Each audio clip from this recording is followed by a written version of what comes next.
اور امت بن کے رہو، مسلمان بن کے رہو، ایمان والے بن کے رہو۔ میں آپ کے ہاتھ جوڑتا ہوں، نوجوان بیٹھے ہو، فرقوں میں مت بٹو۔ جو تمہارے عقائد ہیں تمہیں مبارک ہو، میں انہیں چھڑتا بھی نہیں۔ جو تمہاری ترجیحات ہیں میں آپ کو اس کی مبارک دیتا ہوں، آپ اس پہ قائم رہو، لیکن اوروں کے لیے بھی سینہ کھلا رکھو، امت بن کے چلو، ٹکڑوں میں نہ بٹو۔ علماء کے سامنے ہاتھ جوڑتا ہوں، امت کو جوڑو توڑو نہیں۔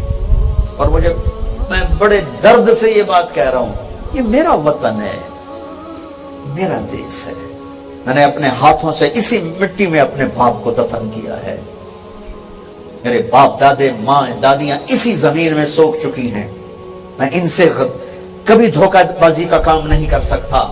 میں اہل منبر سے کہتا ہوں، تمہیں اللہ رسول کا واسطہ دیتا ہوں، تفرقہ بازی کی تقریریں چھوڑ دو۔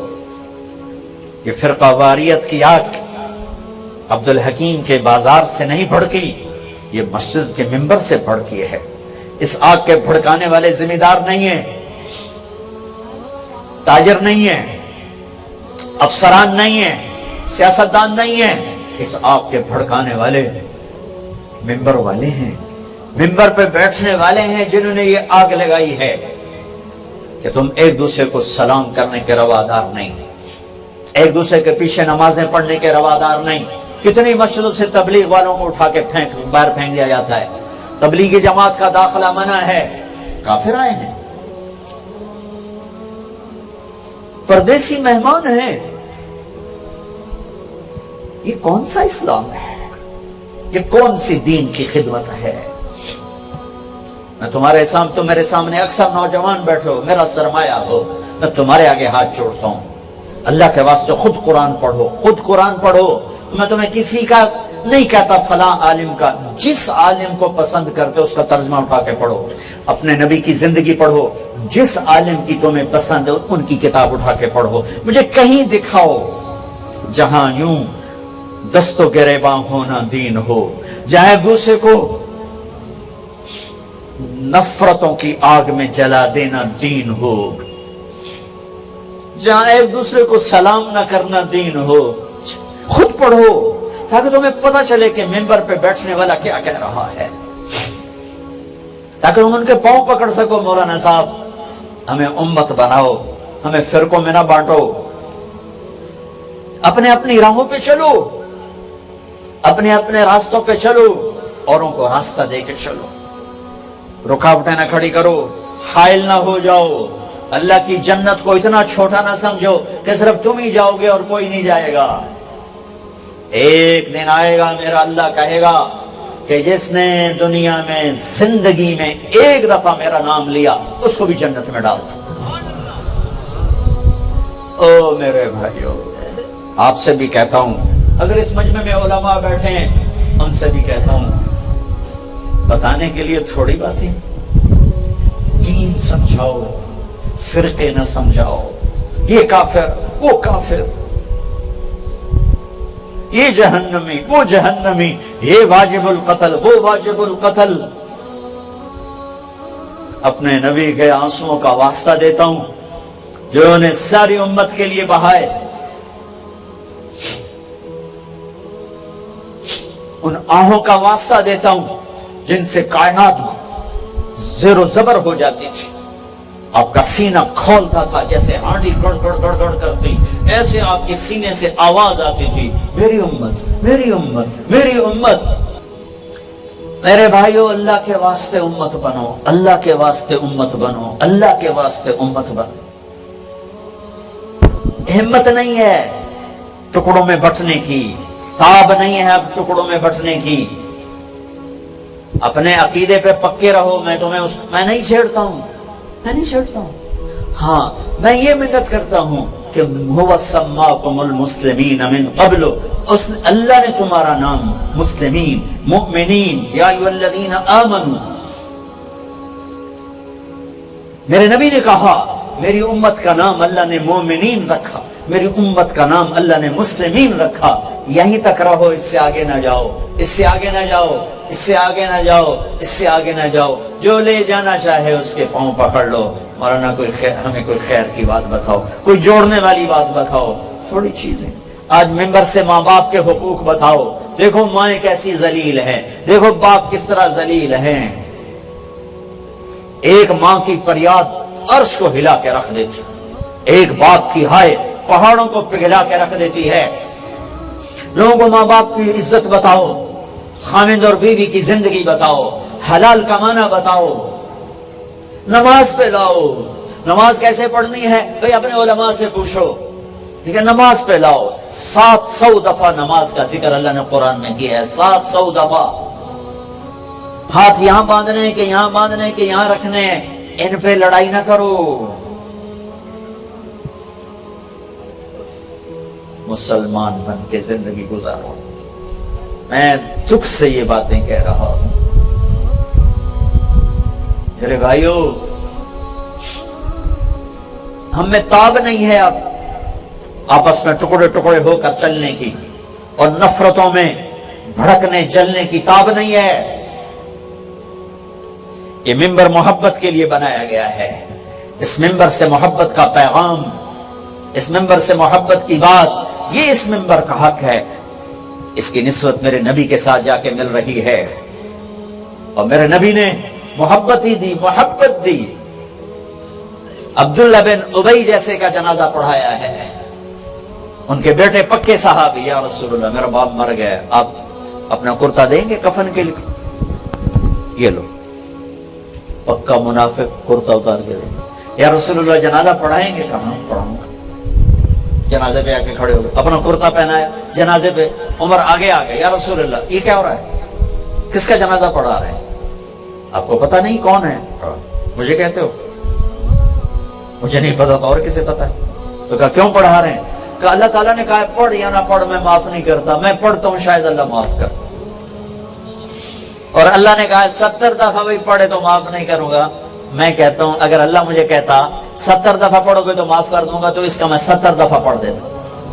یہ میرے نبی کی زندگی ہے کہ کھلے منافق کا جنازہ پڑھایا، ابھی تک حکم نہیں آیا تھا،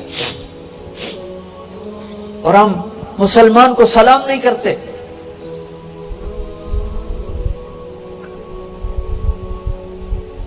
مسجدوں سے اٹھا کے بستر باہر پھینک دیتے ہیں۔ عیسائیوں کا وفد آیا، نجران کے عیسائی میرے نبی نے مسجد میں اتارا، مسجد میں بٹھایا، مسجد میں رکھا۔ وہ نماز اپنی پڑھتے تھے ادھر منہ کر کے، اور مسلمان نماز پڑھ رہے تھے یوں منہ کر کے۔ آپ نے ان کو نماز پڑھنے سے نہیں روکا۔ مسلمانوں کا قبلہ جنوب میں، ان کا قبلہ شمال میں، مدینے میں، وہ اپنی نمازیں مسجد نبوی میں ادھر منہ کر کے پڑھتے رہے۔ میرے نبی نے مرحبا کہا، وہیں رکھا، ان کی عبادت سے ان کو نہیں روکا۔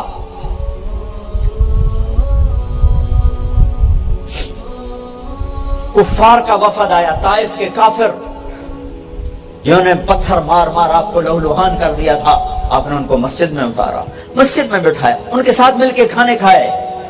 ایک رات دیر ہو گئی، کھانے میں شریک نہیں ہوئے، آگے معذرت کی کہ میرا قرآن کی تلاوت رہ گئی تھی، اس لیے میں آ کے تمہارے ساتھ کھانا نہیں کھا سکا۔ یہ میرے نبی کے اخلاق ہیں۔ یہ کہاں سے اخلاق لائے ہو کہ سلام بھی نہیں کرنا؟ نکاح ٹوٹ جاتا ہے۔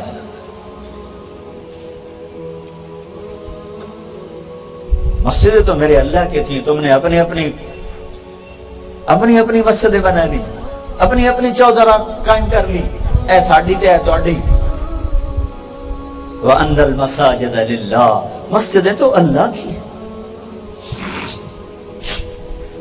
میرے بھائیو،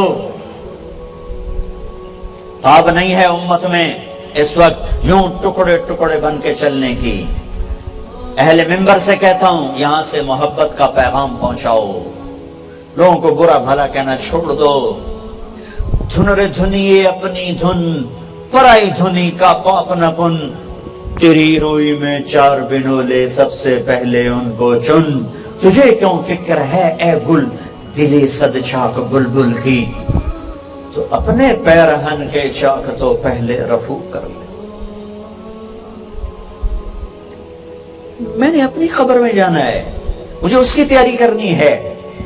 وہ ایسا وہ ایسا، وہ کافر، وہ منافق، وہ جہنمی، تو اسے جنتی بنانے کے لیے کوشش کرو۔ آپ خود سوچو، آپ کہتے ہو میں صحیح ہوں، طارق جمیل غلط ہے، تو پھر مجھ سے محبت کرو، مجھ سے پیار کرو، مجھے بات سمجھاؤ۔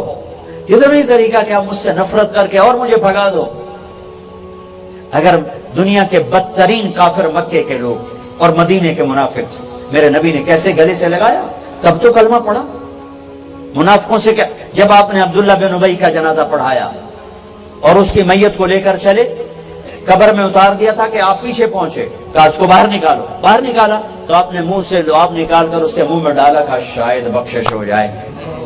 100 منافقوں نے کلمہ پڑھا، 100 منافق، 100 منافق۔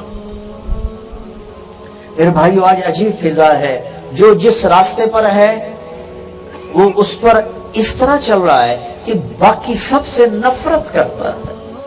میں آپ کا راستہ بدلنے کی دعوت نہیں دے رہا ہوں، میں آپ کے اندر سے نفرت کو ختم کرنے کی بات کر رہا ہوں۔ فرقے، گروہ یہ حسد کی بنیاد کے اوپر مارز وجود میں آتے ہیں، تو جماعت کے ساتھ جڑے رہنے والے پاک اور صاف دل لوگ ہوتے ہیں، اور وہ کسی سفلی یا سطحی مفاد کی وجہ سے یا کسی کے حسد کی وجہ سے الگ رستہ اختیار نہیں کرتے، وہ جماعت کے ساتھ جڑے رہتے ہیں۔ اللہ کے محبوب علیہ السلام نے ارشاد فرمایا کہ جو سواد اعظم ہے ان کے ساتھ وابستہ رہو، جو ان سے بچھڑ گیا وہ جہنم میں چلا گیا۔ بلکہ فرمایا شیطان جو ہے وہ بھیڑیے کی طرح ہے، جو بکری الگ ہوتی ہے اجڑ سے تو بھیڑیا اس کو اچک لیتا ہے، اگر کوئی الگ ہوگا تفریق کا راستہ ڈھونڈنے نکلے گا، پھر شیطان اس کو راستہ دے دے گا، پھر نتیجہ یہ ہوگا وہ الگ گروہ اور الگ فرقہ، الگ جماعت بنا کے بیٹھ جائے گا، اور جو حقیقی جماعت ہے سواد اعظم ہے اس سے وہ بکھر جائے گا، اور تفریق، تشدد، اختلاف اور باہمی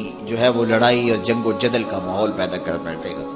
اس لیے ہمیں اپنی زندگی میں ہمیشہ مزاج میں صلح جوئی رکھنی چاہیے، بات بات پہ بگڑنا، ہر بات پہ اختلاف کرنا اور الجھاؤ پیدا کرنا، بعض لوگ اس کو تحقیق کا نام دے کہ ہر وقت ہی جو ہے وہ عجیب کیفیت میں رہتے ہیں۔ بعض کا جماعت کے مفاد کے لیے کوئی چیز چھوڑنی بھی پڑتی ہے جس کو درست سمجھا جاتا ہے، اور اس کی سب سے بڑی مثال اللہ کے محبوب صلی اللہ علیہ وسلم کا اپنا عمل ہے۔ آقا کریم نے فرمایا عائشہ میرا جی چاہتا ہے کہ کعبۃ اللہ کی تعمیر طرز ابراہیمی پہ کروں، لیکن میں یہ سوچتا ہوں کہ تیری قوم کی عصبیت نہ جاگ پڑے، یعنی قریش کے دل میں یہ بات نہ آئے کہ یہ ہماری خاندانی جو تعمیر ہے اس کو توڑ کے ایک نئی تعمیر انہوں نے سامنے لائی ہے۔ اگرچہ بات کسی ایک آدھ شخص کے دل میں آتی اور وہ اس کو دور کرنے کی کوشش کرتا، لیکن اس کے باوجود حضور علیہ السلام اس سے بھی بچے کہ کہیں اس میں جو ہے وہ لوگوں کے ذہن میں جو ہے وہ ایسی بات نہ آنے پائے۔ اب یہ کتنی بڑی بات ہے، اگر ہم لوگ اس بات کو سمجھ لیں تو یہ بات بات پہ بگڑنا، جھگڑنا، جنگ و جدل، لڑائی اور باہمی تشدد، افتراق اور کیا کچھ ہے، اور جو اس وقت ہم کر رہے ہیں پوری دنیا کے اوپر، مسلمان آج دیکھیے شام کے اندر جو کچھ ہو رہا ہے، اور ہم آپس میں جو ہے وہ باہم دست و گریبان ہیں۔ ہم چھوٹے ہوتے تھے تو وہ ایک کہانی پڑھتے تھے کہ ایک تھا تیتر ایک بٹیر، لڑنے میں تھے دونوں شیر، لڑتے لڑتے ہو گئی گم، ایک کی چونچ اور ایک کی دم، دونوں کو نقصان ہو گیا، ایک کی چونچ جائے گی اور ایک کی دم جائے گی۔ تو ہم جب امت مسلمہ آپس میں جنگ و جدل کا ماحول ہی قائم رکھے ہوئے ہوں گے تو پھر نتیجہ کیا یہ ہوگا کہ شام کے اندر جو ظلم ہوا، اس سے قبل جو یمن میں ہو رہا ہے، اسی طرح برما میں جو کچھ ہوا، افغانستان کے اندر جو کچھ ہوا، 56-57 اسلامی ملک اور ہماری یہ حالت، بس ہم جغرافیائی الجھنوں میں ہیں، اس امت کو اس تقسیم میں ڈالا گیا۔ یہ اب بھی بہار عرب پچھلے دنوں میں چلی، عرب نیشنلسٹ اور یہ جو کچھ بھی ہے، یہ تعصب اور یہ عرب و عجم کی تقسیم اور یہ سرحدی تقسیم امت مسلمہ کے اندر امت کو منتشر رکھنے کے لیے یہ بت گھڑے جاتے ہیں تاکہ امت تقسیم رہے۔ تو جب سلطنت عثمانیت توڑی جانے لگی تو اس وقت یہ بات کہی، عربوں کا تعصب ابھارا جانے لگا اور عربی اجمی کی تقسیم کو ہوا دی گئی، تو اس وقت اقبال نے کہا یہ بت یعنی قومیت کا بت، یہ بت کے تراشید آئے تہذیب نوی ہے، یہ نئی تہذیب نے یہ بت تراش کے ہمیں پوجا کے لیے دیا ہے کہ اس بت کو پوجو۔ قومیت کا بت جب رکھا گیا اور جو ہے وہ عربوں کو ترکوں سے بغاوت کا کہا گیا کہ وہ عجم ہو کے تمہارے اوپر حاکم ہے، اور یہ بت تراشا گیا، اور عربی عصبیت کو ابھارنے کے لیے اور جو ہے وہ جغرافیائی تعصب ابھارنے کے لیے اور نسلی تفاخر ابھارنے کے لیے یہ عجمیت کا اور یہ عربیت کی تقسیم کا بت، یہ قومیت کا بت جب تراشا گیا تو اقبال کتنا زیرک شخص تھا، اس وقت کہا تھا کہ یہ بت کے تراشیدہ تہذیب نوی ہے، یہ نئی تہذیب کا تراشا ہوا بت ہے، اگر اس کی پوجا پاٹ شروع ہوگی تو ہوگا کیا؟ سنیے ذرا، یہ بت کے تراشیدہ تہذیب نوی ہے، غارت گرے کاشانہ دین نبوی ہے۔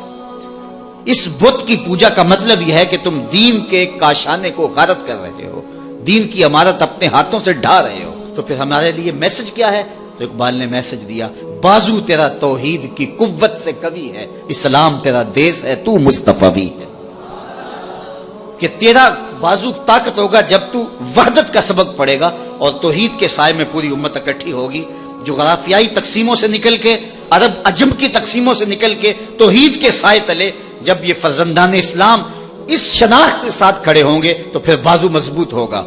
اور تیرا دیس یمن، شام اور یہ نہیں ہے، تیرا دیس کیا ہے؟ اسلام تیرا دیس ہے، تو مصطفی۔